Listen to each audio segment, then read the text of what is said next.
रसिक हो यासे जवळी मर्मबंध सखीचे हे जाणून घ्या. रसिक हो यासे जवळी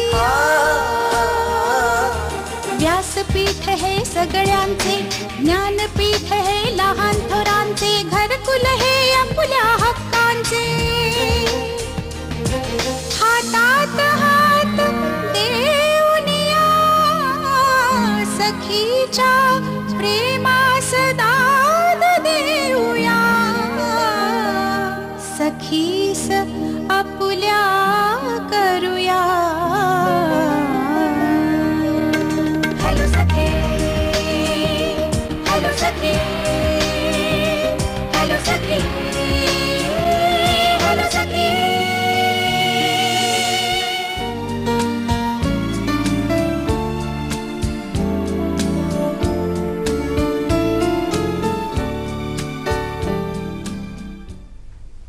नमस्कार. हॅलो सखीच्या आजच्या कार्यक्रमामध्ये तुम्हा सर्वांचं मनपूर्वक स्वागत. आज एका महत्त्वाच्या विषयावरती आपण चर्चा करणार आहोत. तो विषय असा आहे की परदेशामध्ये शिक्षणाच्या संधी कशा उपलब्ध असतात आणि शिक्षणाची संधी आपण घेत असताना अनेक बाकीच्या गोष्टींवरही आपल्याला लक्ष केंद्रित करावं लागतं. ते नक्की आणि नेमकं काय? ह्या विषयाला सुरुवात करण्यापूर्वी शिक्षणाच्या संबंधित असलेला एक सुविचार आपण लक्षात घेऊया किंवा चिंतनाचाही विचार करूया. शिक्षणाच्या बाबतीत असलेला हा आजचा सुविचार असा आहे की पाठांतर करून खूप माहिती लक्षात ठेवणं म्हणजे शिक्षण नव्हे, तर कोणत्याही परिस्थितीत तर्कशुद्ध व बुद्धिनिष्ठ विचार करता येणं म्हणजे खरं शिक्षण आहे. ह्या सुविचारांनीच आपल्या थोड्याशा विचारांची जी गती आहे ती आपण जास्त गतिमान करायचा प्रयत्न करूया. शिक्षण म्हणजे नेमकं काय आणि शिकत असताना विद्यार्थी नेमकं काय शिकतो आणि शिक्षक आणि पालक त्याच्यासमोर नेमकं काय ठेवतात ह्याच्याच वरती अवलंबून असतं की पुढच्या आयुष्यात तो काय करतो. पुढच्या आयुष्यात आपल्याला काय करायचं आहे हा जर तुम्ही अत्यंत वास्तववादी प्रश्न विचारलात तर फक्त 40% मुलांना याचं उत्तर देता येतं आणि 60% मुलं अजूनही संभ्रमित असतात. ह्या संभ्रमाला मग पालक, शिक्षक किंवा समुपदेशक उत्तम मार्गदर्शन करतात आणि त्यानुसार त्यांच्या आयुष्यातली संधी निवडायला मदत होते. जेव्हा आपण परदेशस्थ संधी असं म्हणतो किंवा विशेषतः शिक्षणाची संधी याविषयी आपण बोलतो त्यावेळेला आपल्याला अधिक जागरूक राहण्याची अत्यंत आवश्यकता असते. एक तर पालकांना त्याच्याबद्दल विशेष माहिती नसते, विद्यार्थी तर स्वतः संभ्रमित असतो. अशा वेळेला समुपदेशकाची महत्त्वाची भूमिका अनेक लोक गाजवताना दिसतात आणि ह्या त्यांच्या समुपदेशनानेच परदेशस्थ संधी अधिक जवळ आल्यासारखी वाटते. परदेशी जायचं आणि पैसे भरायचे आणि क्लास करून शिकायचं हे इतकं म्हणता येण्या इतकं सोपं नसतं. परदेशात शिरण्यासाठी काही गोष्टींची आवश्यकता असते, काही गोष्टींची तयारी करणं गरजेचं असतं. त्याच्यानंतर पासपोर्ट आला, मग व्हिसा आला. अगदी खरं सांगायचं ना तर पासपोर्ट म्हणजे काय हे सुद्धा शहरातल्या लोकांना नाही पण ग्रामीण भागातल्या विद्यार्थ्यांना समजावून सांगावं लागतं. त्याच्यासाठी सुद्धा त्यांची तयारी करून घ्यावी लागते. परदेशस्थ संधी कशी असते, ती कुठे असते, ती कुठल्या देशामध्ये असते हे सुद्धा समजणं खूप गरजेचं असतं. तेव्हा आजचा आपला जो विषय आहे हा 2 भूमिकेतून आहे. एक समुपदेशकाच्या भूमिकेतून आहे आणि एक पालकाच्या भूमिकेतून आहे. तेव्हा आज आमंत्रित करताना आम्ही 2 जण असेच बोलवलेले आहेत की जे एक पालकाची भूमिका मांडतील आणि दुसरे समुपदेशकाची मांडतील आणि संधी कुठे आणि कशा उपलब्ध आहेत ह्याच्याबद्दल माहिती करून देतील. आपण आज ज्यांना आमंत्रित केलं त्यांची आपण चटकन ओळख करून घेऊया. हे आहेत विजय परळकर. नमस्कार. हॅलो सखीमध्ये मी तुमचं मनापासून स्वागत करते. विजय परळकरांच्या बद्दल जर सांगायचं झालं तर मी थोडक्यात असं म्हणेन की आंतरराष्ट्रीय शिक्षण सल्लागार म्हणून त्यांनी गेले 13 वर्ष काम बघितलेलं आहे. आत्ता मी ज्या ज्या काही अडचणी सांगितल्या त्या प्रत्येक अडचणींवर मात करण्याचं सामर्थ्य त्यांच्यामध्ये आहे आणि संधी कुठे उपलब्ध आहेत ह्याचं उत्तम ज्ञान त्यांच्याकडे आहे. त्यामुळे ह्या तिन्ही बाजूनी एखाद्या विद्यार्थ्याला जर परदेशी पाठवायचं असेल तर उत्तम सल्लागार ही भूमिका सुद्धा ते अत्यंत चांगल्या पद्धतीने बजावत असतात. आपल्याकडे ज्या दुसऱ्या बोलवल्या आहेत त्यांचं नाव आहे नीता गोडबोले. नमस्कार. नमस्कार. हॅलो सखीमध्ये मी तुमचं मनापासून स्वागत करते.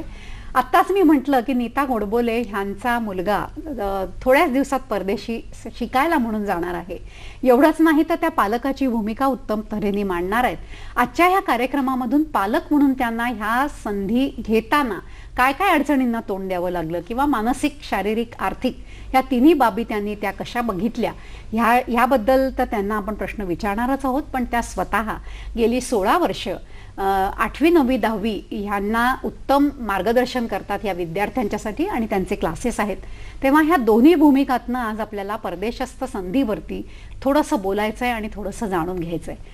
मला कल्पना आहे की तुमच्या मनामध्ये सुद्धा या विषयावरती अनेक प्रश्न असतील. ते विचारण्यासाठी म्हणून तुम्हाला लागणार आहेत आमचे दूरध्वनी क्रमांक, ते उतरवून घ्या. ते असे आहेत 022, अर्थातच मुंबईच्या बाहेरच्या प्रेक्षकांच्यासाठी हा STD कोड आहे 24908050 आणि 24988050. परोळकर साहेब, जेव्हा आपण असं म्हणतो ना की परदेशी मला शिकायला जायचंय, त्यावेळेला माझ्या मनात नेहमी असे प्रश्न येतात की परदेशस्थ शिक्षणामध्ये अशी कुठले आकर्षक बिंदू आहेत की ज्या बिंदूंचं आकर्षण वाटतं आणि म्हणून पालक आणि विद्यार्थी दोघंही जण त्या संधीबद्दल गांभीर्याने विचार करायला लागतात. आपण याच्यामध्ये एक वस्तुस्थिती जर बघितली तर त्याच्यामध्ये असं आहे की आपल्याकडचे पालक आणि विद्यार्थी साधारणतः जेव्हा परदेशी शिक्षणाचा विचार करतात तेव्हा त्यांच्या डोक्यामध्ये तिकडे पैसा खूप मिळतो, लठ्ठ पगाराच्या नोकऱ्या मिळतात, म्हणून आपण परदेशी शिकायला गेलं पाहिजे आणि तिकडेच राहिलं पाहिजे, असं एक साधारणतः चित्र मला आढळलेलं आहे. मी अनेक देशांचे दौरे केले, अनेक देशांच्या विद्यापीठांमध्ये माझं वारंवार जाणं असतं. माझ्या अनुभवातून मी हे बघितलं की परदेशी विद्यापीठांच्या वेबसाईटवरच्या जाहिराती किंवा त्यांचे प्रॉस्पेक्टस ह्याच्यामध्ये त्या विद्यापीठाची बिल्डिंग कशी आहे किंवा त्या विद्यापीठामध्ये भौतिक सुखसुविधा किती आहेत याच्यापेक्षा त्या विद्यापीठांमध्ये शिकवणारी जी प्राध्यापक मंडळी आहे, जे शिक्षक आहे, त्यांची शैक्षणिक पात्रता काय, त्यांचं संशोधनाचं काय काम आहे, ते कुठल्या क्षेत्रात काम करतात, त्यांचं सगळं प्रोफाईल त्या ॲडव्हर्टाईजमध्ये दिलेलं असतं. याचा अर्थ असा की उच्च प्रतीचं शिक्षण, गुणवत्ता, नॉलेज आणि स्किल दोन्ही पण विद्यार्थ्यांना कसं चांगलं देता येईल हा त्या विद्यापीठांचा प्रयत्न असतो.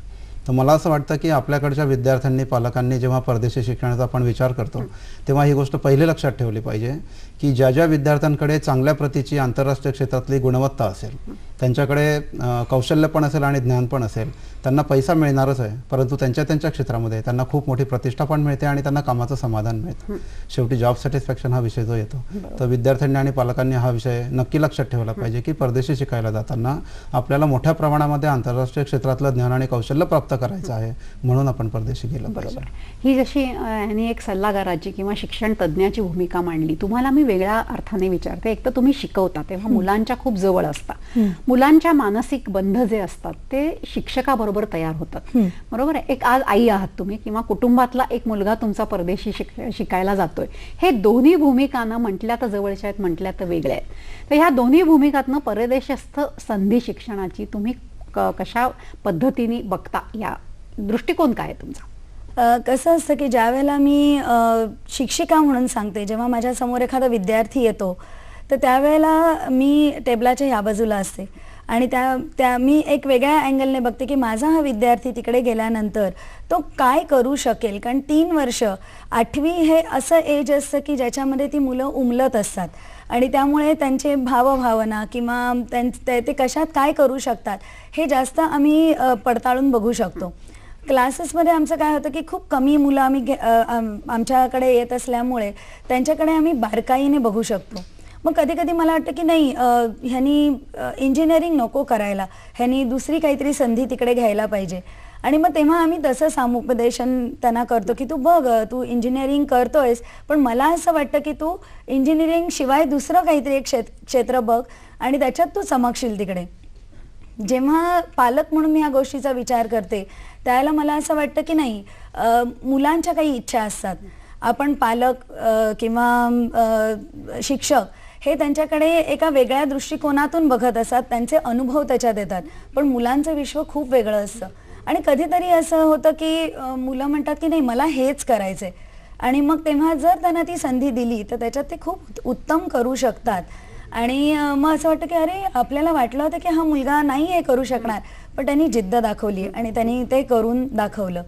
तर या दुहेरी भूमिकेतून विचार करताना मला खूप वेळेला असं वाटतं की प्रत्येक शिक्षक हा एक पालक व्हायला पाहिजे आणि प्रत्येक पालक हा कधीतरी शिक्षक होऊन आपल्या मुलाकडे त्यांनी बघितलं पाहिजे.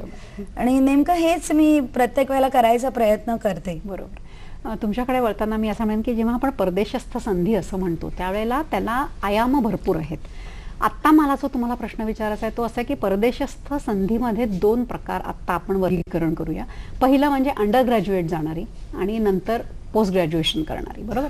अंडर ग्रॅज्युएट जी मुलं जातात ती आणखीन लहान असतात, वयाने लहान असतात, त्यांच्यावरती येणारा जो खर्च असतो त्याची पालकांना कल्पना पूर्णपणाने द्यावी लागते. आणि मग अंडर ग्रॅज्युएट मुलांचा नेमका कल कुठे आहे आणि विशेषतः परदेशस्थ संधीमध्ये हे कसं ठरवलं जातं आणि हे ठरवायला पॅरामीटर्स ज्याला आपण म्हणतो ते कुठले लावले जातात, निकष? परदेशातल्या विद्यापीठांमध्ये विद्यार्थी जेव्हा प्रवेशासाठी जातो किंवा प्रयत्न करतो तेव्हा पदवीसाठी जाणारे 12वी नंतरचे जे विद्यार्थी आहेत तर त्यांचं आपण जसं आता म्हटलं की त्यांचं वय कमी असतं, मॅच्युरिटी लेव्हल कमी असते, अंडरस्टँडिंग कमी असतं. आणि दुसरा महत्त्वाचा विषय हा की अंडर ग्रॅज्युएट कोर्सेस जे आहेत म्हणजे पदवीचे जे अभ्यासक्रम आहे ते सगळे 4 वर्षाचे असतात. त्यामुळे तो खूप मोठा कालावधी असतो, त्याच्यासाठी खर्च पण खूप जास्त असतो. उलट पदव्युत्तर अभ्यासक्रमासाठी साधारणतः 1 वर्षाचे पण पदव्युत्तर अभ्यासक्रम अनेक देशांमध्ये आहेत. काही ठिकाणी 2 वर्षाचे पदव्युत्तर अभ्यासक्रम आहेत आणि विद्यार्थ्यांची मॅच्युरिटी लेव्हल पण तोपर्यंत चांगली झालेली असते. तर या दोघांमध्ये फरक असा की कुठलंही विद्यापीठ पहिला प्रश्न हा विचारतो विद्यार्थ्यांना की तुम्हाला आमच्या विद्यापीठामध्ये हा कोर्स शिकायसाठी नेमकं काय यायचं आहे. त्याला आम्ही म्हणतो स्टेटमेंट ऑफ पर्पज, की तुमचा पर्पज काय आमच्या विद्यापीठामध्ये येण्याचा. तर विद्यार्थ्यांनी ही काळजी घेणं खूप गरजेचं आहे की कुठल्याही विद्यापीठाकडे आपण जेव्हा अर्ज करतो कुठल्याही कोर्ससाठी तेव्हा हा SOP स्टेटमेंट ऑफ पर्पज लिहित असताना त्यांच्या विद्यापीठातला जो कोर्स आहे त्याचं सिलेबस काय आहे, आपली आवड कशाची आहे, आपल्याला भविष्यामध्ये तिथलं शिक्षण घेऊन पुढे काय करायचं आहे, ज्याला आपण एक असं स्पेसिफिक फोकस म्हणतो, तो निश्चित करणं खूप गरजेचं आहे. तो एकदा निश्चित झाला की मग स्टेटमेंट ऑफ पर्पजमध्ये प्रत्येक विद्यार्थ्याला हे लिहिता येतं की तुमच्या विद्यापीठामध्ये जे कोर्स आहेत शिकवले जाणारे त्या कोर्सचं जे सिलेबस आहे त्या सिलेबसचे कंटेंट, माझी असणारी आवड आणि मला भविष्यामध्ये त्या ज्ञानाचा उपयोग करून जे काम करायचं आहे त्या सगळ्या गोष्टी एकमेकांशी मिळत्या जुळत्या आहे म्हणून मला तुमच्या विद्यापीठामध्ये शिकायला यायचं आहे. एवढी जर काळजी घेतली तर ते पदवी असो का पदव्युत्तर असो परंतु प्रवेश मिळायला विद्यार्थ्यांना खूप सोपं जातं. बरं, आपल्याला शेखर छत्रे विचारतायत, काळा चौकीहून बोलतायत ते. नमस्कार. नमस्कार. छत्रे बोलतोय काळा चौकीवरून. बोला. मला असं विचारायचं आहे की परदेशी शिक्षण घेण्यासाठी किमान पात्रता कुठल्या कुठल्या फॅकल्टी करता किमान पात्रता काय असते? दुसरं म्हणजे असं म्हणतात की परदेशी शिक्षण हे खूप महाग असतं, तिथे स्कॉलरशिप वगैरे अशी काही सुविधा आहे का, असं हेच विचारायचं आहे. बरं, ठीक आहे. पहिला त्यांचा जो प्रश्न होता की पात्रता, जे आता तुम्ही बोलत होता. हो, पात्रतेमध्ये एक महत्त्वाचा मुद्दा विद्यार्थ्यांनी हा लक्षात ठेवणं गरजेचं आहे. म्हणजे त्यांनी प्रश्न खूप चांगला विचारला की आपल्याला इथल्या शिक्षणामध्ये खूप चांगले गुण मिळाले आपल्या गुणपत्रिकेवरती म्हणजे आपल्याला परदेशामध्ये शिकायला जाता येतं, हा गैरसमज पहिले आपण डोक्यातनं काढून टाकला पाहिजे. एक उदाहरण म्हणून सांगेन की आमच्या नाशिकच्या यशवंतराव चव्हाण महाराष्ट्र मुक्त विद्यापीठातून 57% मार्क मिळवून मराठी मीडियममध्ये BA झालेला मुलगा आता इंग्लंडच्या ऑक्सफोर्ड विद्यापीठामध्ये सोशल अँथ्रोपॉलॉजीला PhD करतोय आणि कुठल्याही प्रकारच्या परीक्षा न देता GRE TOEFL ह्या परीक्षा न देता तो तिथे शिकायला गेला. तर हे का घडतं, कसं घडतं? पात्रता जे आहे, जे निकष आहेत प्रवेशाचे ते मी आपण स्टेटमेंट ऑफ पर्पजचा जो मुद्दा बोललो की तो स्पेसिफिक असा फोकस असावा की विद्यार्थ्याला हे सांगता आलं पाहिजे की तुमच्या इथला कोर्स माझ्या कसा कामाचा आहे, ते ज्ञान प्राप्त करून मी माझ्या भविष्यात कसं चांगलं काम करणार आहे. एक गोष्ट, कुठलाही विद्यार्थी जेव्हा परदेशामध्ये शिकायला जातो तेव्हा त्याला त्यांच्या शिक्षकांकडनं 2 रेकमेंडेशन लेटर घ्यावे लागतात. तर ह्या रेकमेंडेशन लेटरमध्ये सुद्धा म्हणजे खूपदा मी असं बघितलेलं आहे की शिक्षक विद्यार्थ्यांसाठी लिहितात की he was एक्सेलंट in studies, he is very intelligent. असे जे भूषणावह जे शब्द आहेत ते शक्यतोवर टाळले पाहिजेत. उलट त्याच्या व्यतिरिक्त समजा टीचरनी सरळ लिहिलं की त्याला आमच्या अभ्यासक्रमामध्ये 90% गुण मिळाले आणि तो बोर्डामध्ये 3रा मेरिट आला, हे जे वाक्य आहे ह्या वाक्यातनंच कळतं की तो इंटेलिजंट आहे. तर हे जे कंटेंट असतात प्रेझिंग वर्ड्सच्या आतमध्ये लपलेले हे जास्त आपण लिहिले पाहिजेत. तर रेकमेंडेशन लेटर लिहित असताना केवळ आपली स्वतःची खूप स्तुती करून घ्यावी हे टाळलं पाहिजे. वस्तुनिष्ठ दृष्टिकोन जर ठेवला, कारण मुळात तुम्हाला सांगतो की भारतातली विद्यापीठं आणि परदेशातले विद्यापीठं ह्याच्यामध्ये मूळ फरक आहे की आपल्याकडे जे तंत्रज्ञान आहे ते अजूनही थोडंसं मागे आहोत, अद्ययावत अजून आपल्याकडे झालेलं नाही. आणि म्हणून कुठलाही विद्यार्थी जेव्हा शिकतो आपल्याकडे तेव्हा त्याला ह्या सगळ्या मॉडर्न फॅसिलिटीजला तेवढा ॲक्सेस राहत नाही जो तिथे ऑलरेडी असतो.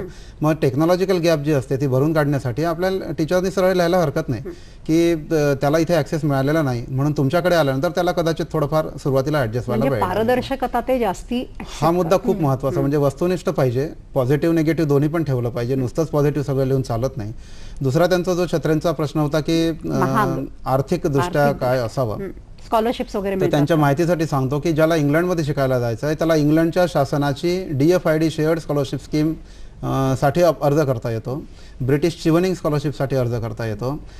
Joint Japan world bank graduate scholarship program आहे त्याच्यासाठी अर्ज करता येतो. एशियन डेव्हलपमेंट बँकेचा स्कॉलरशिप प्रोग्राम आहे, त्यांचे काही विद्यापीठ आहेत.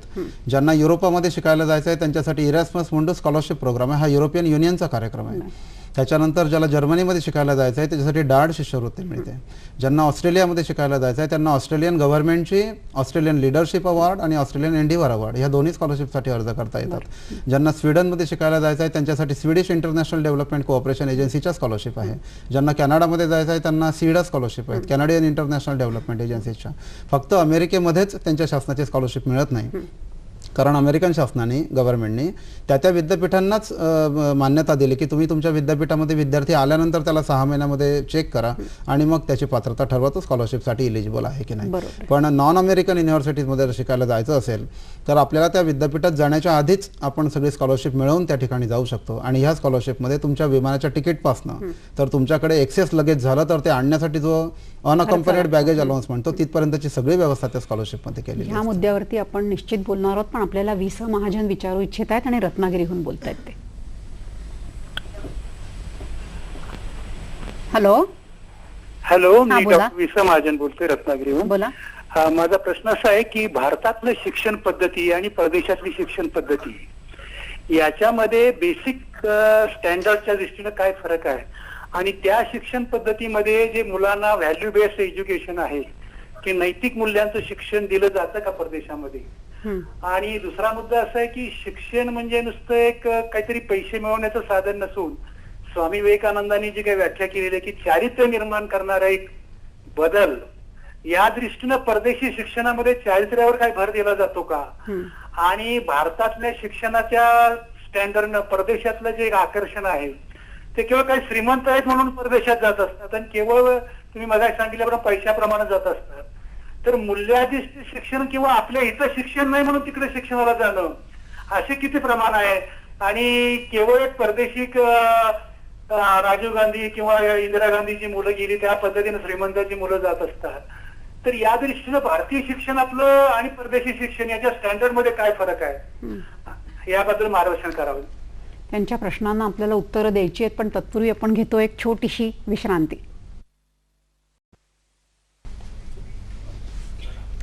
छोट्या विश्रांतीनंतर तुमचं सर्वांचं परत एकदा स्वागत करते. त्यांचे जे प्रश्न होते ते मूल्याधिष्ठित चारित्र्यवान चारित्र्य संपन्न शिक्षण आणि हा फरक जो आहे जो भारतात आहे आणि जो परदेशात आहे तो परदेशात याच्यावरती फोकस केला जातो का.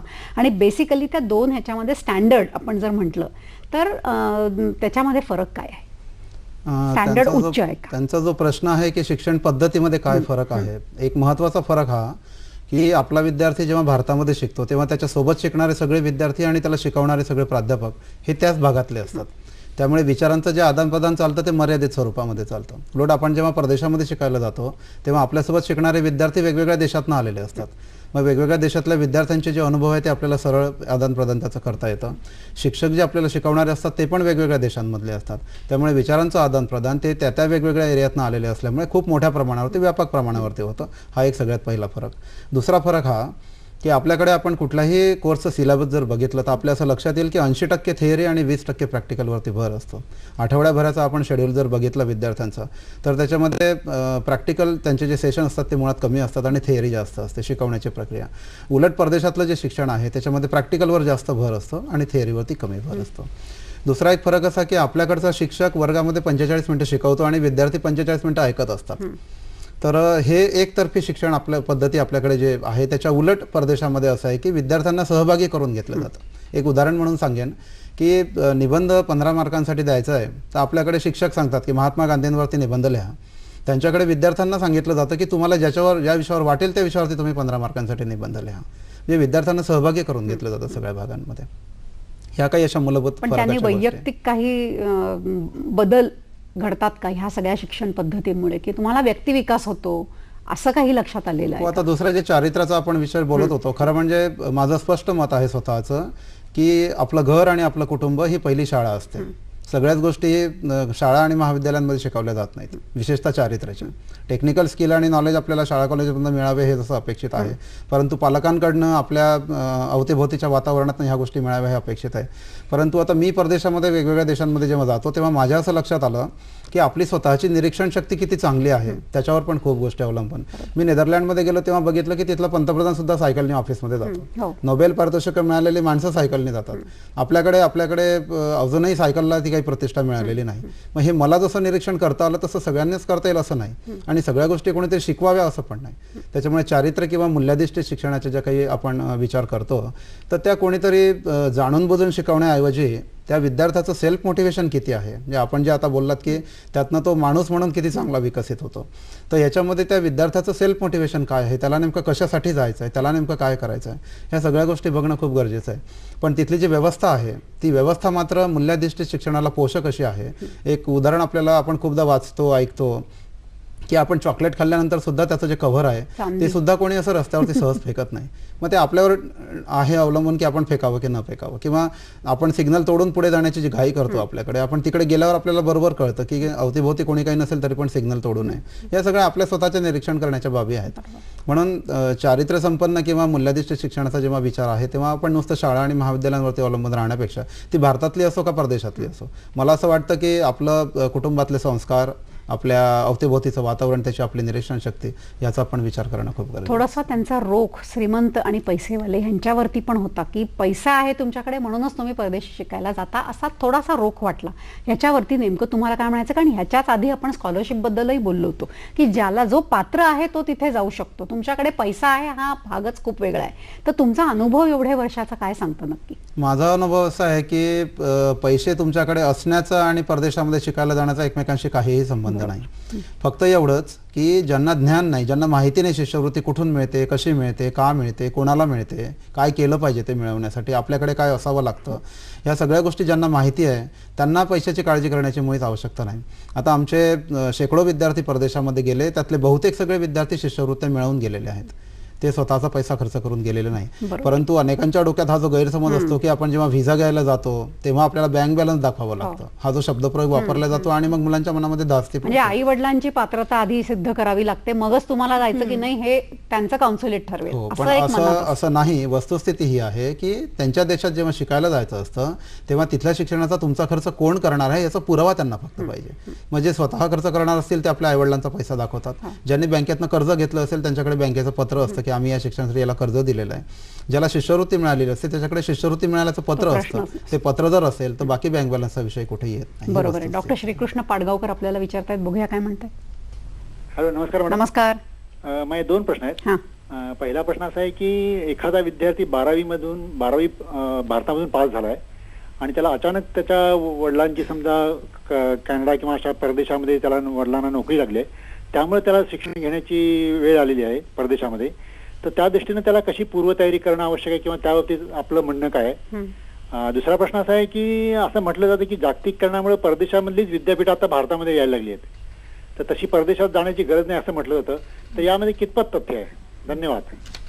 दोन्ही प्रश्नाची उत्तरं तुम्हाला.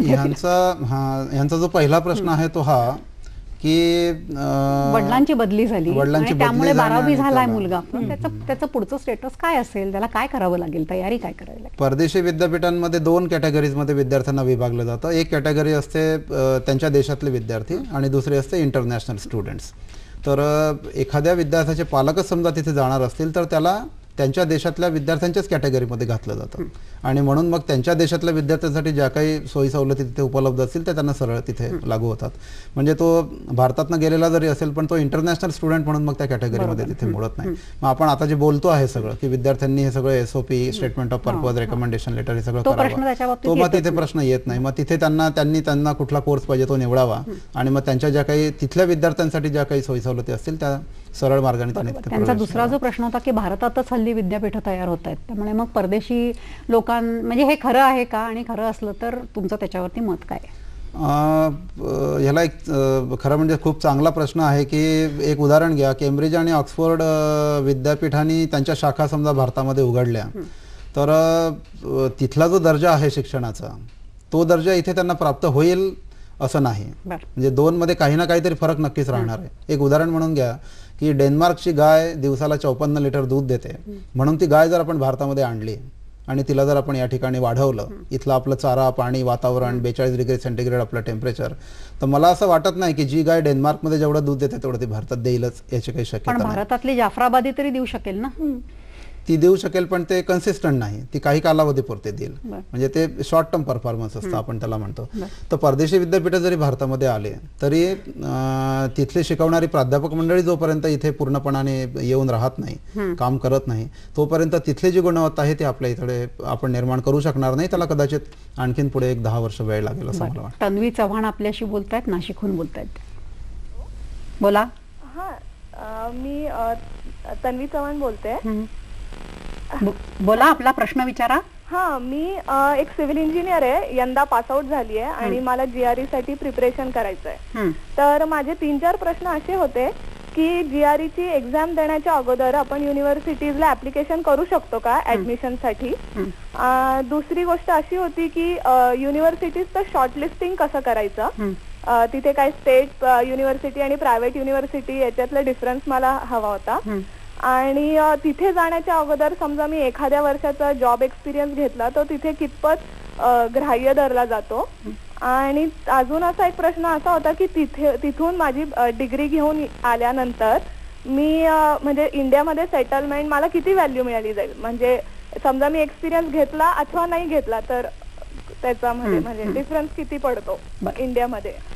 त्यांचा जो पहिला प्रश्न होता GRE आणि त्याच्या आधी ते ऍप्लिकेशन करू शकतात का, हा, आणि मला वाटतं त्यांचा जो दुसरा होता की शॉर्टलिस्टिंग युनिव्हर्सिटीचं, तर तो तुम्ही एकत्र घेऊ शकता. एक गोष्ट त्यांनी लक्षात ठेवली पाहिजे की जगातल्या सगळ्याच विद्यापीठांमध्ये GRE देऊन शिकायला जाण्याची आवश्यकता नाही. जगातल्या अनेक विद्यापीठांमध्ये GRE न देता सुद्धा प्रवेश मिळवता येतो.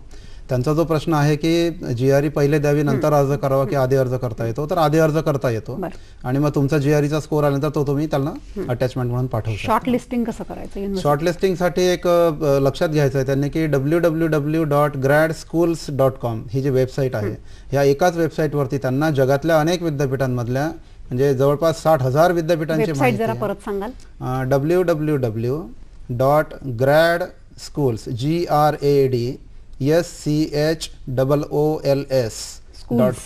schools.com ही वेबसाईट जर त्यांनी बघितली तर त्यांना जगातल्या अनेक विद्यापीठांची सगळी माहिती एका वेबसाईटवरती मिळेल.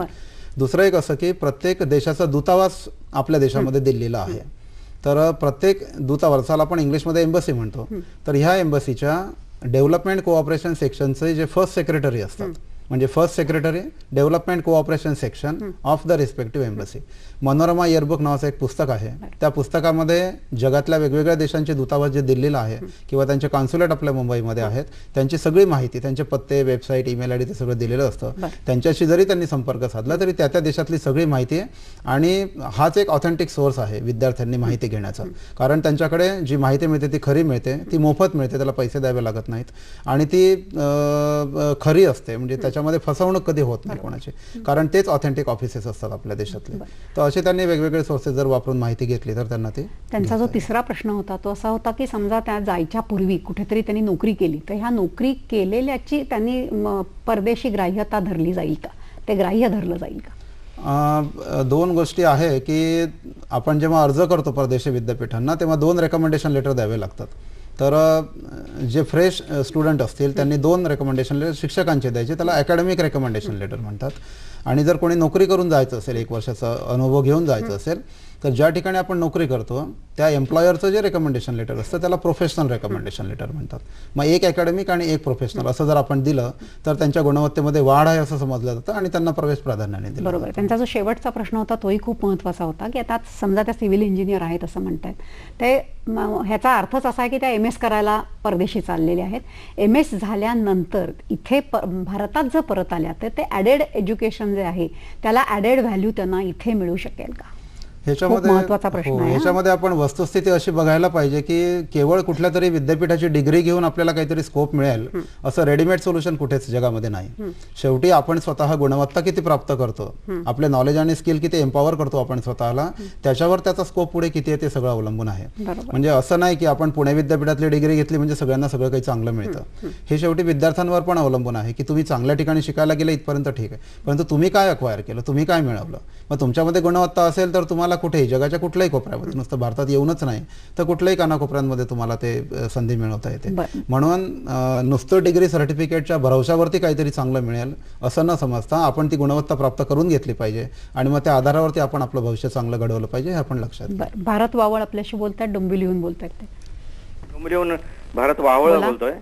मॅडम, माझा प्रश्न असा आहे की आपल्या देशातील विद्यार्थी जेव्हा परदेशामध्ये म्हणजे इंग्लंड, अमेरिकेमध्ये इतर देशामध्ये जातात, त्याहीपेक्षा रशियामध्ये साधारण मेडिकल फॅकल्टीमध्ये म्हणजे MBBS किंवा MD सारख्या त्या कोर्सेसना किंवा शिक्षणाला अधिक कमी खर्च येतो. तर हे शिक्षण तिकडे घेतल्यानंतर हे विद्यार्थी इंडियात आल्यानंतर ते प्रॅक्टिस करू शकतात का? याला सरकारी मान्यता सुद्धा असते का? याबद्दल काही शिक्षण देणार काय? धन्यवाद. त्यांचा महत्त्वाचा प्रश्न आहे. रशियात हल्ली बरेच लोक मेडिकलसाठी म्हणून जातात आणि इथे खर्च पण कमी आहे. तर काय त्यांच्या मनात जो संभ्रम आहे तो तुम्ही कसा दूर करणार की ते इथे आल्यानंतर प्रॅक्टिस करू शकतात का? आणि गव्हर्नमेंटची त्याला रेकमेंडेशन आहे का आपल्या गव्हर्नमेंट? या गोष्टी जेव्हा आमच्या कानावरती येतात की मेडिकल एज्युकेशनसाठी रशियामध्ये जाण्याचं प्रमाण जर आजकाल हल्ली जास्त वाढत आहे आणि त्याचं मी जेव्हा कारण शोधलं तेव्हा माझ्या असं लक्षात आलं की रशियातले विद्यापीठं ही आपल्या विद्यार्थ्यांना लवकर ऍडमिशन देतात. जे पैसा कमी लागतो हा विषय आहेच, परंतु रेकमेंडेशन लेटर किंवा स्टेटमेंट ऑफ पर्पज किंवा त्या विद्यार्थ्यांची गुणवत्ता, जसं आपल्याकडे मॅनेजमेंट कोटा असतो भारतातल्या काही विद्यापीठांमध्ये, मग त्याच्यामध्ये विद्यार्थ्यांची गुणवत्ता बघितली जात नाही, खूप लवकर प्रवेश मिळतो. तर आपल्याकडे साधारणतः मानसिकता अशी आहे की जी गोष्ट सोप्या सरळ पद्धतीने मिळेल ती आपण घेतली पाहिजे आणि म्हणून तो रशियाकडे जाण्याचा ओढा निर्माण झालेला आहे. दुसरी बाजू अशी की इंडियन मेडिकल असोसिएशनची रशियातल्या मेडिकल एज्युकेशनला डायरेक्ट मान्यता नाही. म्हणून रशियातनं जो मुलगा शिकून इथे येतो त्याला आपल्या इथली एक्झाम द्यावी लागते आणि मग त्याच्यानंतर त्याला प्रॅक्टिस करण्याची परमिशन मिळते. बरोबर. मी तर तुमच्याकडे वळताना मी असं म्हणेन की आज तुमच्या कुटुंबातला एक मुलगा परदेशी शिक्षणासाठी म्हणून जातोय. हे शिक्षणासाठी जाणं हे तुमच्या म्हणजे आई वडील म्हणून किती मनात होतं, त्याच्या स्वतःच्या मनात किती होतं आणि ह्या सगळ्याचा जर परिपाक म्हणून त्याचं ते शिक्षण असेल तर त्याला आत्ता मगाशी जो प्रश्न विचारला गेला की नीतिमूल्य, शेवटी भारतीय नीतिमूल्य ही वेगळी असतात आणि ही नीतिमूल्य आणि जीवनमूल्य ही दोन्ही तो जातोय त्याची पुंजी म्हणून त्याच्याबरोबर देण्याची सजगता तुमच्यामध्ये किती आहे? या बाबतीमध्ये मी खूप छान हे सांगेन की आपली मानसिकता कशी वेगळी आहे. माझ्याकडे एक जर्मन कपल आलं होतं राहायला आणि रात्री खूप उशिरा त्यांची फ्लाईट आली आणि मी आणि माझा मुलगा आणायला गेलो होतो. तर त्यांनी 3-3दा मला माझी अपॉलॉजी मागितली की वी आर सॉरी, एवढ्या रात्री तुम्हाला यायला लागलं. आणि ते माझ्या मुलाकडे वळले आणि सहज म्हणाले की तुला तर काय, तू रात्री बाहेरच असशील. मी आणि माझा मुलगा दोन्ही म्हणजे विचार करायला लागलो. तर कारण आपल्या भारतीय ह्याच्याप्रमाणे मुलांना इतके रात्री बाहेर पाठवणं मध्यमवर्गीय याच्यात आपण ते नाही करत. तर मी म्हटलं की नाही, माझा मुलगा नाही बाहेर जात. तर म्हणाला का, तो नाईट लाईफ नाही एन्जॉय करत? आणि तेव्हा माझ्या मनामध्ये असा विचार आला की अरे वाय नॉट, की आपण का या गोष्टीचा विचार करत नाही. तरी मी पुढे जाऊन त्याला म्हटलं की नाही, आम्ही मध्यमवर्गीय माणसं नाही असं बाहेर पाठवत एवढ्या उशिरा मुलांना. तर त्यांनी मला खूप छान प्रश्न विचारला. तो म्हणाला तुझे अनुभव असे काही आहेत का, कधी तू रात्री एवढी बाहेर राहिली आहेस का? म्हटलं छे काहीतरी काय, आम्ही तर नाहीच, बायका तर नाहीच एवढ्या रात्री बाहेर राहत. तर म्हणाला मग तू कुठच्या आधारे म्हणतेस? त्याला त्याचा अनुभव घेऊ देत, त्याला त्याच्या अनुभवातून ठरवू देत की बाहेर रात्री राहणं हे चांगलं आहे का वाईट. आणि तेव्हा माझ्या मनात हा विचार आला की खूप आपली मुलं सिक्युअर्ड असतात तिकडे आणि तिकडे गेल्यानंतर एकदम ती उघड्यावर पडल्यासारखी होतात. पण तुम्ही म्हणालात तसं की कुठेतरी असं वाटतं की नाही, आपली संस्काराची पुंजी बरोबर आहे आणि त्यामुळे तो चुकणार नाही. तो जाईल वेगळ्या वाटेला पण तो येईल कदाचित परत. आणि थोडंसं त्यांना मोकळं सोडावं आणि त्यांना त्यांचं विश्व बघू द्यावं असं मला खूप वाटलं आणि म्हणून मी हे पाऊल पुढे उचललं.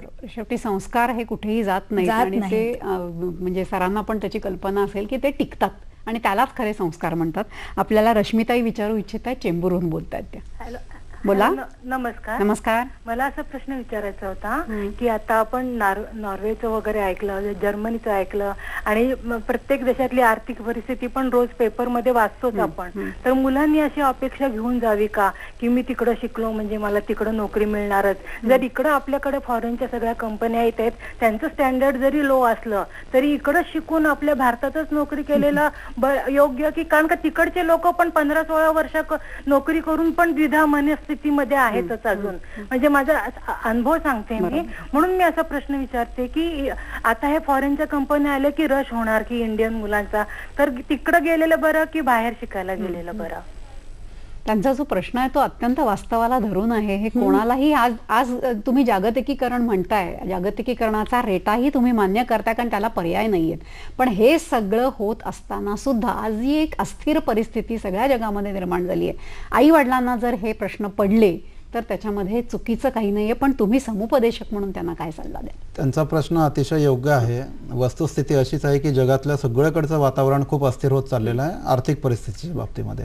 त्याच्यामुळे आपण आपल्या मनामध्ये ज्या अपेक्षा घेऊन जातो त्या अपेक्षा तिकडे गेल्यावर पूर्ण होतीलच असं काही नाही. होतील तर काही काळापुरत्या होतील आणि मग परत आपल्याला आपल्या मातृभूमीकडे जर यायचं काम पडलं तर इथे सुद्धा आपलं कुठेतरी बेस असला पाहिजे. मधल्या काळामध्ये तुम्हाला माहिती असेल की जेव्हा रिसेशनचा काळ आला आणि मग अनेक प्रोफेशनल्स आपले परत आले, त्यांची अवस्था इतकी वाईट होती की त्यांना म्हणजे आपण त्याला हिंदीमध्ये ना घर का ना घाटका जेव्हा म्हणतो अशी अवस्था होऊ शकते. त्यांचा प्रश्न अतिशय योग्य आहे आणि खूप महत्त्वाचा आहे.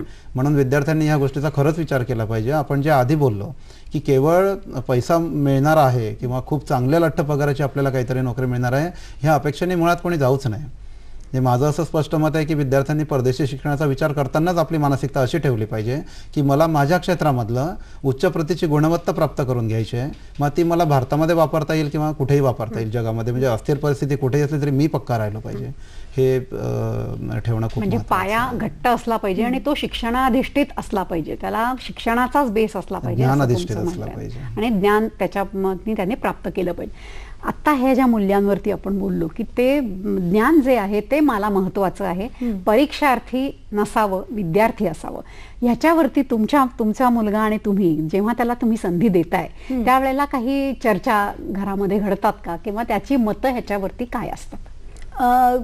कसं होतं की पुन्हा जनरेशन गॅप हे आहेच आणि मी शिक्षिका असल्यामुळे आमच्यात थोडी कमी गॅप आहे कारण सतत मी मुलांमध्ये असे वेगवेगळ्या वयाच्या वेगवेगळ्या घरातून येणाऱ्या मुलांबरोबर माझा संवाद असतो. तर नेहमी काय होतं की मुलांना जसे सगळेच विचारतायत पालक की आम्हाला खूप छान नोकरी मिळेल किंवा आम्ही काहीतरी खूप वेगळं करू शकू असं त्या मुलांना इकडून जाताना वाटत असतं. आणि तिकडे गेल्यानंतर कधीतरी भ्रमनिरास होतो की अरे मी हे करायला इथे आलो का, मग मी तिथे काय वाईट होतो. म्हणजे कुठेतरी ती द्विधा याच्यात सापडतात. तर तसं मी माझ्या मुलाला विचारलं की तुझं काय मत आहे याच्यावरती की तू जातोयस तिकडे, तर तो म्हणाला की नाही आई मी तिकडे जातोय ते माझ्या क्षेत्रामध्ये काय नवं आहे ते मी बघण्यासाठी जातोय. उद्या मी इकडे परत आल्यानंतर कदाचित मला त्याचा उपयोग होणार नाही, पण मी हे मनात धरूनच आहे की मला नाही त्याचा उपयोग होणार, पण मला तिकडे जाऊन काय संधी आहेत, तिकडे काय वेगळं मला बघायला मिळेल. आणि माझं जे आपण म्हणतो की आय ओपनर की एक छोट्या जगातून मोठ्या जगात जायचंय. आणि मुख्य त्यांनी मांडलेला पॉईंट हा मला सगळ्याच पालकांना सांगावासा वाटतो की आपल्या इथे मुलं खूप सिक्युअर्ड आहेत. तर तो मला म्हणाला की मला माझ्या डोळ्यांनी जग बघायचंय, मी तुझ्या डोळ्यांनी खूप बघतोय पण आज मला माझ्या डोळ्यांनी बघायचंय. मी तिकडे जाईन, बघीन, शिकीन आणि इकडे आल्यानंतर माझ्यासारख्या इतर मुलांना ज्यांना जायचंय त्यांना काय चांगलं आहे आणि काय वाईट हे नक्की सांगू शकेन. तर त्याच्यासाठी मी जाईन तिकडे. म्हणजे हा त्याचाही विचार पूर्ण झालेला आहे. सर मला तुम्हाला असं विचारायचं आहे की हे जे विचारांचं धन आहे ना हे थोडंसं शहरांमध्ये आई वडिलांचा सुद्धा दृष्टिकोन त्याकडे बघण्याचा खूप वेगळा असतो. आपण हा प्रश्न आज थोडासा गावाकडच्या विद्यार्थ्यांच्यासाठी मुद्दाम घेऊया की गावाकडचे विद्यार्थी आपल्याला शहरात असं वाटतं की ते परिपक्व नसतात कारण त्यांना तेवढी संधी नसते. परिपक्वतेत त्यांच्यामध्ये गुणवत्ता नसते असं नाही, पण संधी नसते. आई वडील सुद्धा एक वेगळ्या पद्धतीने विचार करत असतात. आजूबाजू सुद्धा परिसराचं भान, शेवटी तुम्ही सगळेजण परिसरातनं आपण शिकत असतो. परिसरही तितकासा म्हणावा तितका त्यांना फेवरेबल नसतो. तर अशा वेळेमध्ये त्यांना जर मनामध्ये जास्त विकल्प उत्पन्न झाले तर अशा वेळेला त्यांनी जायचं कुठे आणि नेमका विचार घट्ट आणि पकडून ठेवायचा असेल तर काय करायचं? समुपदेशक म्हणून माझ्याकडे जे पालक आणि विद्यार्थी येतात, गावाकडचे पण खूप येतात. ते आमचे जे मी सांगितलं की शेकडो विद्यार्थी परदेशामध्ये गेले, त्यातले बहुतेक विद्यार्थी ग्रामीण भागातलेच होते. माझं निरीक्षण असं आहे या बाबतीमध्ये की 2 प्रकार असतात. काही विद्यार्थ्यांना स्वतःचंच मोटिवेशन असतं, सेल्फ मोटिवेशन खूप जास्त असतं. ते म्हणतात की वेळ प्रसंगी मी बंडखोरी करीन, घरचं माझी कोणी नाही ऐकलं तर माझ्यावर इतका विश्वास आहे की मला कोणी सपोर्ट नाही केला तर मी करून दाखवेल, I will prove myself, मी सिद्ध करेल स्वतःला. काही ठिकाणी मला असं आढळलेलं आहे की पालकांचेच मला 3-3दा 4-4दा फोन येतात, विद्यार्थी स्वतः माझ्याशी काहीच बोलत नाहीत. याचा अर्थ असा की विद्यार्थ्यांपेक्षा पालकांनाच काळजी जास्त असते विद्यार्थ्यांची. आणि हे प्रकार पालक जास्त उत्सुक असतात पाठवायला, उत्सुक असतात म्हणा, किंवा त्यांनाच जास्त असं वाटतं की त्याने गेलं पाहिजे. त्याला स्वतःला काय वाटतं, जसं आता ह्यांनी सांगितलं की विद्यार्थ्यांनी स्वतः ठरवायला हवं की त्याला काय करायचं, किंवा त्यांनी त्याच्या डोळ्यांनी जग बघू द्या त्याला, आपण आपल्या डोळ्यांनी दाखवण्यापेक्षा. तर हे जे दोन्ही प्रकार आहे ह्याच्यामध्ये ज्या विद्यार्थ्यांचा स्वतःच्या आंतरिक शक्तीवरती खूप विश्वास आहे, त्यांनी वेळ प्रसंगी घरामध्ये बंडखोरी केली तरीही चालेल, परंतु त्यांनी स्वतःला सिद्ध करून दाखवावं, असंच माझं मत आहे. ज्या ठिकाणी काही विद्यार्थी पालकांवर अवलंबून आहे, त्यांना माझं असं सांगणं आहे की त्यांनी आपलं पालकांवरती विसंबून राहणं कमी करावं आणि स्वतःवरती विसंबून राहायला शिकावं. कारण शेवटी तुम्हाला पुढे जे यश मिळणार आहे ते यश म्हणजे नुसतं परदेशामध्ये ॲडमिशन मिळाली म्हणजे सगळं संपलं असं नाही, त्याच्या पुढे खरं आयुष्य सुरू होतं. ते जर चांगलं करायचं असेल तर विद्यार्थ्यांमध्ये स्वतःची गुणवत्ता, स्वतःचा विश्वास, स्वतःचं मोटिवेशन, ह्या सगळ्या गोष्टी असणं खूप गरजेचं आहे. बरोबर आहे. पूजा बाळ आपल्याशी बोलतायत, बघूया आता काय विचारतात. हॅलो. हॅलो. हा बोला. मला एक प्रश्न विचारायचा आहे. मी पूजा बाळ विरारून बोलते. हॅलो, माझी मुलगी MBBS झालेली आहे आणि आता ती स्किन मध्ये MD करते DNB कूपर हॉस्पिटलला. ती 3rd इयरला आहे आणि तिचे शिक्षण, आता मला असं एक प्रश्न विचारायचा की तिचे शिक्षण पूर्ण झाल्यानंतर समजा तिला बाहेरच्या जगात म्हणजे देशात कुठल्या जायचं असेल तर स्किनसाठी कुठल्या देशात त्याला स्कोप आहे आणि काय स्कोप आहे ते जर मला सांगा. डर्मेटॉलॉजी ती करते, तर त्याच्यानंतर काय स्कोप आहे, म्हणजे स्किन स्पेशालिस्ट होती ती MBBS नंतर, तर त्याच्यासाठी कुठल्या देशामध्ये स्कोप आहे असं त्यांना विचारायचं. पण आपल्याला तुमच्या ह्या प्रश्नाला त्यांना उत्तर द्यायचं आहे, पण तत्पूर्वी आपण घेतो एक क्षणाची विश्रांती. छोट्याशा विश्रांतीनंतर तुमचं सर्वांचं परत एकदा स्वागत करते. आपला कार्यक्रम पुढे आपण चालू ठेवणारच आहोत. पूजाताईंच्या प्रश्नाला उत्तर आपल्याला निश्चित द्यायचं आहे, पण तत्पूर्वी आपण बघूया की शनिवारच्या म्हणजेच 27 तारखेचा हॅलो सखीचा विषय काय. तर 27 तारखेचा आपला हॅलो सखीचा विषय आहे संगीत साधना. त्याच्यामध्ये आपण वाद्यसंगीतावरती कार्यक्रम करणार आहोत. सहभागी होणार आहेत अजीम खानजी, पंडित जितेंद्र गोरेजी आणि सुलक्षणा फाटक. सूत्रसंचालन करतील शुभांगी गोडबोले आणि संपर्कासाठी दूरध्वनी क्रमांक आहे 24908050, 24988050. त्यांचा जो प्रश्न होता की MBBS तिने केलं आहे आणि MD करते, तर स्किन स्पेशलिस्ट म्हणजे स्किनला तिला संधी मिळावी अशा काही युनिव्हर्सिटीची तुम्हाला माहिती आहे का? आपण जेव्हा आत्ता बोलत होतो तेव्हा सांगितलं की आपल्या देशामध्ये प्रत्येक देशांचे जे दूतावास आहेत दिल्लीला, तर त्याचे पत्ते, त्याचे ईमेल ID, त्याचे वेबसाईट सगळे मनोरमा इयरबुकमध्ये किंवा इंटरनेटवरती उपलब्ध आहेत. तर तिथून त्यांनी पहिल्यांदा माहिती घ्यावी की त्यांना कुठले असे हॉस्पिटल्स आहे वेगवेगळ्या देशांमध्ये की जिथे त्यांच्या डर्मेटॉलॉजीला उपलब्धता आहे, वॅकन्सीज अवेलेबल आहे. ही एक गोष्ट. दुसरी गोष्ट अशी की एकदा कळलं त्यांना की ह्या देशामध्ये, उदाहरणार्थ इंग्लंडमध्ये किंवा अमेरिकेमध्ये एखादा हॉस्पिटल आहे जिथे त्या ठिकाणी अप्लाय करू शकतात, वॅकन्सी आहे, तर त्यांनी एक गोष्ट लक्षात ठेवली पाहिजे की मेडिकल प्रोफेशनल्सला क्लिनिकल प्रॅक्टिस असल्यामुळे त्यांना त्या त्या देशातली पहिल्यांदा एक्झाम द्यावी लागते. ती एक्झाम क्लिअर केल्याशिवाय त्यांना त्या ठिकाणी प्रॅक्टिस करता येत नाही. तर त्या देशाची माहिती, क्लिनिकल प्रॅक्टिसची कशी असेल, काय असेल, ती सगळी माहिती त्यांना first secretary development cooperation section of the respective embassy त्यांच्याकडनं सहज मिळवता येते. किंवा ज्या हॉस्पिटलमध्ये त्यांना इच्छा आहे अर्ज करण्याची, त्या हॉस्पिटलला सरळ विचारलं तरी पण चालतं. परंतु त्यांची क्वालिफाईंग एक्झाम दिल्याशिवाय त्यांना क्लिनिकल प्रॅक्टिस त्या देशामध्ये करता येत नाही. एवढं मात्र त्यांनी लक्षात ठेवणं गरजेचं आहे. नीता, तुमच्याकडे मी असा प्रश्न विचारते की जेव्हा आपण एखादं मूल आपलं परदेशामध्ये पाठवतोय तेव्हा सल्लागार आणि समुपदेशन ह्याची गरज खरोखर त्या कुटुंबाला आणि त्या विद्यार्थ्याला किती असते? ह्याला कारण मी तुम्हाला सांगते की मनातला प्रश्न अत्यंत स्पष्ट आहे. प्रत्येक कोपऱ्यावरती हल्ली हे सगळी दुकानं उघडून लोक बसलेली आहेत. ह्याची विश्वासार्हता आपल्याकडे दुर्दैवाने स्टँडर्डायझेशन किंवा असं आज तरी नाही आहे. ती येण्याची गरज आहे की स्टँडर्डच आम्हाला कळत नाही. कुठला तरी एक कमी पैशात आम्हाला सल्ला देतो म्हणून आम्ही त्याच्याकडे जातो. असं नाही आहे की कमी पैसा म्हणजे वाईट सल्ला. हे मला अजिबात म्हणायचं नाहीये, पण कोपऱ्यावर असलेली दुकानं आणि त्याच्यामध्ये असलेली ऑथेंटिसिटी हे कितपत तपासून घ्यावं, तुम्हाला काय वाटतं? खूपच मला असं वाटतं की अशा माणसांची गरज खूप आहे आता, आणि ज्यांच्याकडे जेन्युइन इन्फॉर्मेशन आहे. तर आपल्याकडे काय झालंय, आपल्याकडे म्हणण्यापेक्षा जगातच की जाहिरातींचं युग आहे, आणि त्यामुळे विजयजींसारखी माणसं भेटतातच असं नाही.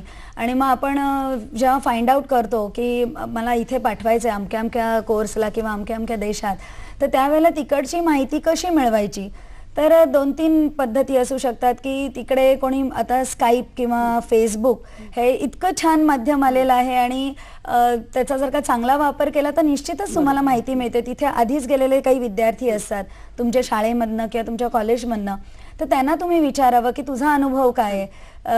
विजयजींसारखी माणसं शोधावीत, आणि मुख्य मला नेहमी असं वाटतं की तुम्ही तुमच्या डोळ्यांनी आणि तुमच्या बुद्धीने नंतर ठरवावं की इथे जायचंय की नाही.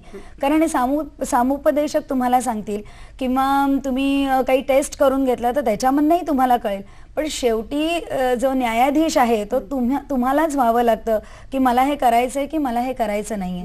आणि त्यासाठी मला असं वाटतं की फेसबुक किंवा स्काईप किंवा अशी जी काही साधनं आहेत, तर त्याच्यावरती ह्या विद्यार्थ्यांची तिकडे असणाऱ्या माणसांशी संपर्क साधावा की मला यायचंय, मी काय करू. आणि अतिशय महत्त्वाची गोष्ट जी एक शिक्षिका म्हणून मला वाटते की शाळेमध्ये मुलं लँग्वेजेसना महत्त्व देत नाहीत. कारण मॅथ्स सायन्स हे इतके विषय मोठे वाटतात मुलांना की लँग्वेज काय होईल, काही करायची गरज नाही. पण जेव्हा परदेशात जातात त्यावेळेला तुम्हाला जेव्हा ते विचारतात की any other foreign language non, तर तिथे आपले रकाने एम्प्टी राहतात, कारण तिथे काहीच नसतं. ना फ्रेंच येत असतं, ना जर्मनी येत असतं. बरं, मुलांना सांगितलं तरी त्यांना तो कंटाळा असतो नंतर शिकायचा. त्यामुळे लँग्वेजेसकडे खरोखर खूप महत्त्व आहे की तुम्ही शाळेपासून लक्ष द्या. जे फॉरेन लँग्वेजेस आहेत ती शिकून घ्या, कारण तिथे गेल्यानंतर तुम्हाला निश्चित त्याचा फायदा होतो. बरोबर आहे. दीपक हिरे आपल्याशी बोलतायत, नाशिकहून बोलतायत ते. हॅलो. हॅलो. हा, बोला. नमस्कार मॅम. नमस्कार. नमस्कार सरांना, मॅमला पण. माझा प्रश्न सरांना असा आहे की माझं एका युनिव्हर्सिटीमध्ये ऍडमिशन ऑलरेडी झालंय. तर सरांनी जसं स्कॉलरशिप बाबतीत सांगितलं आधी की भेटते असं, तर त्याचं एलिजिबिलिटी क्रायटेरिया काय असतो एक्झॅक्टली? ह्याच्यामध्ये एक खूप महत्त्वाचा मुद्दा आहे. म्हणजे आपण जसं नेहमी बोलतो की प्रत्येकाला वाटतं मला खूप पैसा मिळाला पाहिजे म्हणून परदेशात जायचं आहे. असं जर आपण कुठल्या स्कॉलरशिपच्या फॉर्ममध्ये लिहिलं तर आपल्याला जगातली कुठलीही एजन्सी स्कॉलरशिप देत नाही. मग देतं कशाच्या आधारावरती, तर आपण त्यांच्या प्रश्नांची जी उत्तरं देतो. कुठल्याही स्कॉलरशिपच्या अप्लिकेशन फॉर्ममध्ये काही प्रश्न विचारलेले असतात. त्यातला महत्त्वाचा प्रश्न हा असतो की तुम्हाला मिळालेल्या नवीन ज्ञानाचा उपयोग कशासाठी करणार आहे आणि काय करणार आहे. मग याचं उत्तर असं असावं की समाजामध्ये जे काही प्रश्न आहेत, आपल्या अवतीभोवती जे काही प्रश्न आहेत त्याची सोडवणूक करण्यासाठी मला त्याचा उपयोग कसा करायचा आहे, असा सोशल ॲटिट्यूड कोणाचा असेल तरच अशा विद्यार्थ्यांना स्कॉलरशिप मिळते. एक उदाहरण म्हणून घ्या की MBA फायनान्स केल्यानंतर कोणाला वाटतं की मी एखाद्या बँकेचा मॅनेजिंग डायरेक्टर झालो पाहिजे, तर अशा विद्यार्थ्याला कुठेही स्कॉलरशिप मिळणार नाही, कारण तो त्याच्या स्वतःसाठी शिकतोय. परंतु त्याने जर सांगितलं की मला बचत गटांची जी चळवळ चाललेली आहे त्याची अर्थव्यवस्था मला मजबूत करायला माझ्या ज्ञानाचा उपयोग करायचा आहे, तर मात्र त्याला कोणीतरी नक्की स्कॉलरशिप देईल. तर आपल्या ज्ञानाचा उपयोग सामाजिक कार्यासाठी करण्याची जर इच्छा असेल आणि आपण तसं जर त्या व्यक्त केलं त्या प्रश्नांच्या उत्तरांमध्ये, तर शिष्यवृत्ती मिळण्याची शक्यता जास्त असते. थोडासा वाकडा प्रश्न विचारते मी. मगासपासून माझ्या मनामध्ये हा प्रश्न आहे. मी अत्यंत मोकळेपणाने आणि पारदर्शकतेने विचारते की हे SOP हा जे आपण सांगतोय विद्यार्थ्यांना, हे कुठेतरी मॅनिप्युलेट करतोय असं वाटत नाहीये का तुम्हाला? की माझ्या मनामध्ये म्हणजे तुम्हाला युनिव्हर्सिटीला हे प्रेझेंट करायचं आहे म्हणून तुम्ही अशा पद्धतीने हे व्हा. मग ते विचार आणि मॅनिप्युलेशन ह्याच्यामधले आपण एकदा म्हणतो की आपण व्हॅल्यूज देतोय, मुलांना काय पाहिजे ते त्यांना कळू दे आणि ते समोर ठेवू दे, त्यांची हिंमत असू दे असं म्हणतोय, आणि दुसऱ्या बाजूने आपण असं शिकवतोय म्हणजे आपणच कुठेतरी एक चित्र आहे आणि वेगळं चित्र निर्माण करतोय, असं नाही का वाटत सर? अतिशय चांगलं. म्हणजे तुम्हाला एक वस्तुस्थिती म्हणून सांगेन की समजा एखाद्या विद्यार्थ्यांनी असा SOP कॉपी पेस्ट करून कुठून तरी तयार केला इतर विद्यार्थ्यांचा पाहून. जसे बायोडेटामध्ये आजकाल ऑब्जेक्टिव्ह स्टेटमेंट असतात, त्या ऑब्जेक्टिव्ह स्टेटमेंटचा अर्थ सुद्धा त्याला माहिती नसतो. मग ही सगळी अप्लिकेशन फॉर्म विद्यापीठात गेला की विद्यापीठातली मंडळी ह्याला फोन करून ह्याचा इंटरव्ह्यू घेतात टेलिफोनवरती, आणि मग इंटरव्ह्यू घेतल्यानंतर तो SOP त्यांनी कॉपी पेस्टिंग करून तयार केलेला आहे की स्वतः तयार केला आहे हे मात्र त्या लोकांच्या लगेच लक्षात येतं, आणि मग त्याच्यानंतर त्याला ॲडमिशन द्यायची की नाही हे ठरवलं जातं. म्हणजे नुसताच SOP चांगला तयार केला आणि पाठवला म्हणजे सगळं संपलं असं नाही.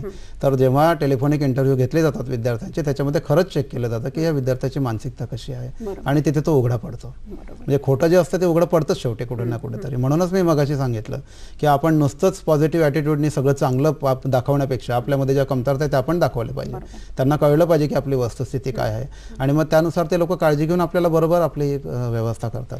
आता हा जो मुद्दा आहे ना, आपण थोडासा पुढे आणि आम्ही तुमच्याकडे टाकते की नकारात्मक भूमिका आणि सकारात्मक भूमिका ह्या सुद्धा खूप महत्त्वाच्या असतात. विशेषतः जेव्हा तुम्ही तुमचे नातेवाईक, आई वडील, घर हे सगळं सोडून परदेशी जात असता, त्यावेळेला नकारात्मक काही गोष्टी आपल्या आयुष्यात घडणार आहेत, सगळं सकारात्मक घडत नाही. आणि इथे आपण असलो तर आपल्याला सपोर्ट असतो, पण परदेशी असलो की तो सपोर्ट मिळण्याचे चान्सेस कमी होतात.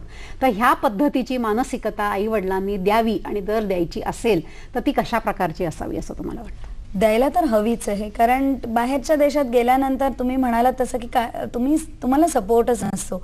पण एक खूप छान गोष्ट होते तिकडे, म्हणजे की एका मित्र म्हणून वेगवेगळ्या देशांची मुलं जवळ येतात, कारण ती प्रत्येक जणच आपला देश, आपलं घर सोडून आलेली असतात. तर त्यामुळे त्यांना वेगवेगळे चांगले मित्र मिळतात, त्याच्यातून विचारांची देवाणघेवाण होते. आणि मुख्य गोष्ट अशी आहे की नकार पचवण्याची ताकद त्या मुलांमध्ये येते. आता ही ताकद तर आपल्या इथे नेहमीच पावलोपावली आपल्याला बघायला मिळते, की अगदी स्कूल ॲडमिशन असू देत किंवा कुठेही असू देत, की हे मुलांना पचवावंच लागतं. आणि तिथे गेल्यानंतर दुसरं होतं म्हणजे की एक जे ब्रदर फिलिंग असतं, ब्रदरली फिलिंग, की नाही मला त्याला मदत केली पाहिजे, असे ना का तो दुसऱ्या देशाचा, पण आज मी पण त्या परिस्थितीत कधीतरी होतो. तर नंतर येणारी जी मुलं असतात त्यांना ही मुलं सावरून घेतात की रे तू काळजी करू नको, मी आहे, किंवा एअरपोर्टवरती आणायला जाणं वगैरे हे खूप होतं तिकडे. आणि त्याचं पुढे त्यांना ज्यावेळेला इथे कॉर्पोरेट लेवलला ते कामं करतात त्यावेळेला हे जे त्यांचे गुण डेव्हलप होतात तर त्याची त्यांना तिथे फार मदत होते, कारण त्यावेळेला सुद्धा तुम्ही वेगळ्या टीम बरोबर काम करणार असता. सगळंच तुमच्या मनासारखं तुम्हाला मिळतं असं नाही, जो कमी असतो त्याला खेचायचं असतं, जो खूप चांगला असतो त्याच्याबरोबर तुम्हाला जायचं असतं. आणि तिथे हे फेलो फिलिंग फार उपयोगी पडतं या मुलांना. मला एक प्रश्न, आणि अत्यंत लवकर आपल्याला उत्तर द्यायचं ह्याचं, कारण आपल्याकडे वेळ खूप कमी आहे. तो प्रश्न असा आहे की हल्ली परदेशात गेल्यानंतर त्यांच्या सुट्ट्या असतात, या सुट्ट्यांच्या काळामध्ये पूर्वी त्यांना कुठेतरी नोकरी एक पिझ्झा हटमध्ये कुठेतरी मिळत असे, हल्ली त्या मिळत नाहीत. तर त्यावेळेत त्याचं सर्व्हायव्हल कसं होतं तिथे? ह्याच्यामध्ये मिळत नाही असं नाही, अजून पण मिळतात, फक्त त्यांचे जे अवर्स होते ते कमी केले त्यांनी, आणि त्याच्यासाठी मिळणारं जे मानधन होतं ते थोडं कमी केलेलं आहे, परंतु अजूनही तशी व्यवस्था आहे. कारण सगळ्यांनाच इथे यायला मिळेल असं नाही ना. आपल्याकडे कमवा आणि शिका योजना जशी कर्मवीर भाऊराव पाटलांनी रयत शिक्षण संस्थेमध्ये सुरुवातीला राबवली, त्याचा उद्देश हा होता की जे विद्यार्थी आर्थिकदृष्ट्या सक्षम नाहीत त्यांना थोडाफार का होईना पण हातभार त्या निमित्ताने लागला पाहिजे, हा त्याच्यामागे उद्देश असतो. मग आता जे विद्यार्थी सधन घराण्यातले असतील त्यांना खरं म्हणजे ते करण्याची आवश्यकता नाही, त्यांनी आपलं सगळं लक्ष अभ्यासावरती केंद्रित करावं. ज्यांना याची आवश्यकता आहे त्यांनी त्या सुट्ट्यांच्या काळामध्ये शनिवार रविवार असेल किंवा इतर 1-2 महिन्याचा काळ असेल त्या काळामध्ये ते काम करावं, आणि मग स्वतःच्या शिक्षणासाठी त्यांनी स्वतःला सपोर्ट करावा, ही खरं म्हणजे त्याच्या मागची संकल्पना आहे. परंतु अनेक देशांमध्ये ती सुविधा आहे अजूनही, फक्त त्या ठिकाणी तुम्हाला टेक्निकल जॉब करता येत नाहीत. तुम्ही ज्या क्षेत्रामध्ये शिकता त्या क्षेत्रातला जॉब तुम्हाला तुमच्या डिपार्टमेंटने एखाद्या वेळी असिस्टंटशिप दिली तर ती करता येईल, परंतु बाहेर मात्र तसं करता येईल ती संधी पकडून त्याचा योग्य उपयोग करून पैसे थोडेसे आवश्यकता असेल तरच ते करावं. बरोबर आहे, म्हणजे ह्या सगळ्या गोष्टी करता येऊ शकतात, कारण शेवटी एक स्वयंशिस्तीचा सुद्धा भाग असतो. नक्कीच. आज तुम्ही दोघेही जण इथे आलात आणि खूप मोकळेपणाने परदेशस्थ शिक्षणाच्या संधीबद्दल आपण बोललो, आणि लोकांना मला असं वाटतं की बऱ्याच चांगल्यापैकी मार्गदर्शन झालं असेल. आलात त्याच्याबद्दल मी तुमचे आभार मानते. हॅलो सखीतर्फे धन्यवाद.